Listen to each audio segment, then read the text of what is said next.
I mean, in terms of, I guess you've sort of outlined the sort of culture and the intention, but beneath that, there's some practical things to do. So, I mean, if we can briefly look at some of those, I mean, thermal management, I guess, is the posh name for power and cooling.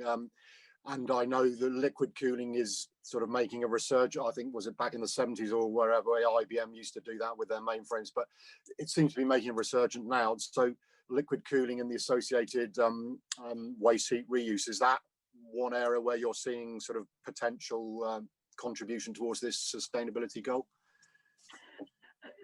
Certainly, yeah. There's lots of options available to the data center industry now around how what technology and how they can improve their energy management as a whole. One of them, thermal management, certainly implementing liquid cooling adds benefit, but it's really a selection. It's a criteria that are based on the strategic goal and ambition that you put in place. So one technology may work well for one provider and may not work for another. So it's starting to look at the ambition holistically. I talked a little bit around microgrids in the past, and it's a really interesting part of this sustainability ambition and program that we look at, because now more than ever, our ability to buy energy and to generate energy from multiple sources is more than it ever has been. You know, your distributed generation of energy, whether it's through renewable sources, solar or wind, microgrid generation, you don't just have to go to the power plant anymore. And I think that's a huge element that's going to start to move sustainability within our industry forward. But then you start to bring in other areas like liquid cooling, like lithium ion, where you build an additional level of resilience that sits in there, but also the long-term sustainability benefit that sits on the back of it. Whichever route you tend to go down, there's one consistent for me and consistent element, and that's really the data, because the data is the thing that the element that allows you to make the decisions as to which technology is going to be best for you as a business and best for the operation of your data center and meeting all the criteria that you need. So it's looking at how you get a data collection system that can give you this helicopter view of your organization, where data is being where energy is being used, and how efficient it is in that use. Once you have that, then you can start to make decisions. You can build your 4-step plan in terms of how you implement that change and what you do going forward.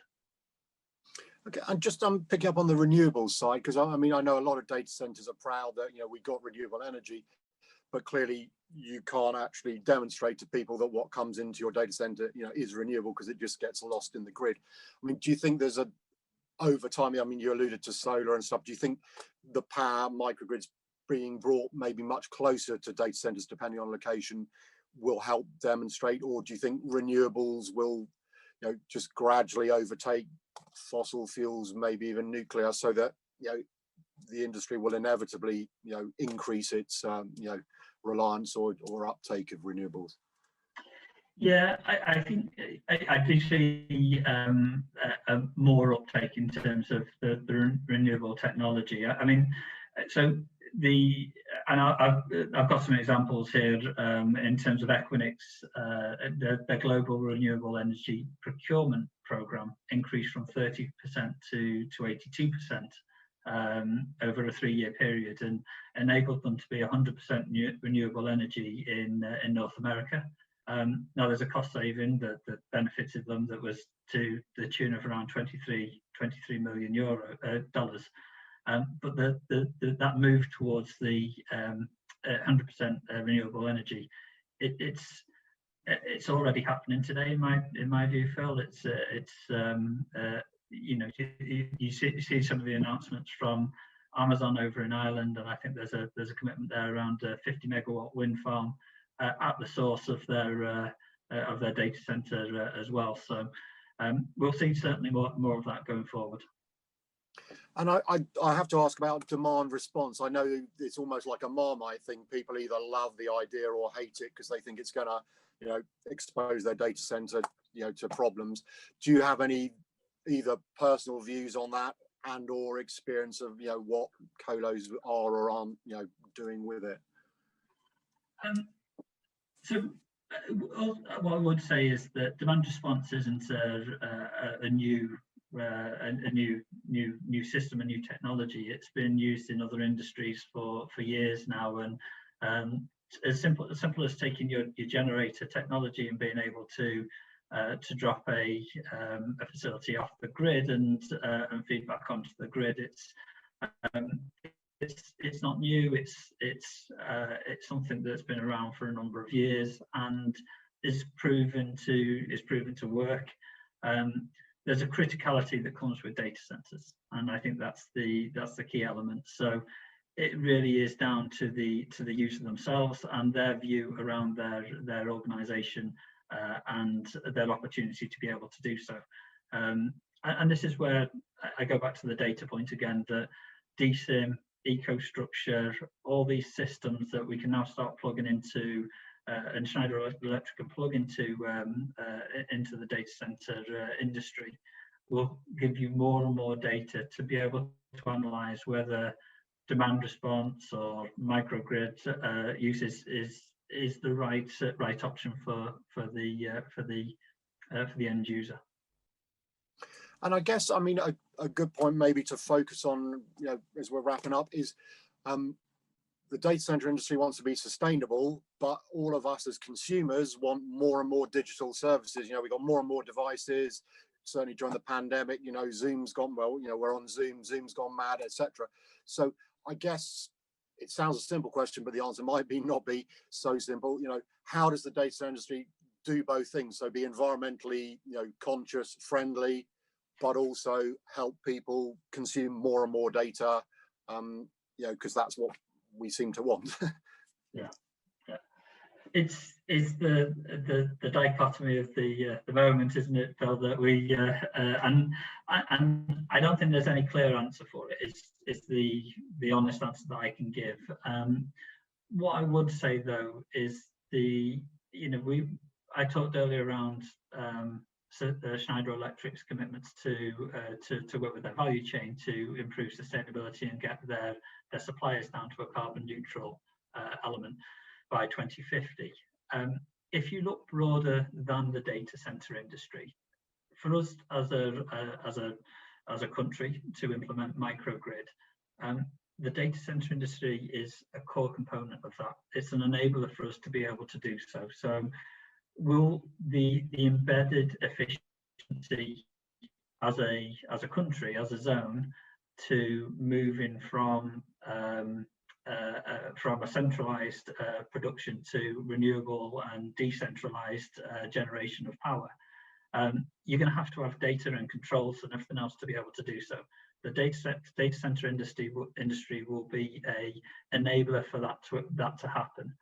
So as we use more data in that application, do the benefits start to offset that? And I think it's a much broader conversation. I've touched on the point previously that I will probably sit on Teams for 7, 8, 9 hours today, but the benefit of me doing that rather than jumping in the car and driving to London, what's the offset there? Where's the benefit? Is the energy that I'm using in my house today, how does that offset around the energy used in an office? And is that office run at 100% capacity, or is it running at 50% capacity, or 75%?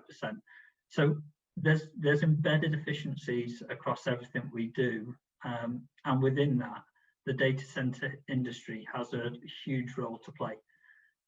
So the need for data is never going to go down. We're always going to ask for more, and there's always going to be an increased challenge on the data center industry.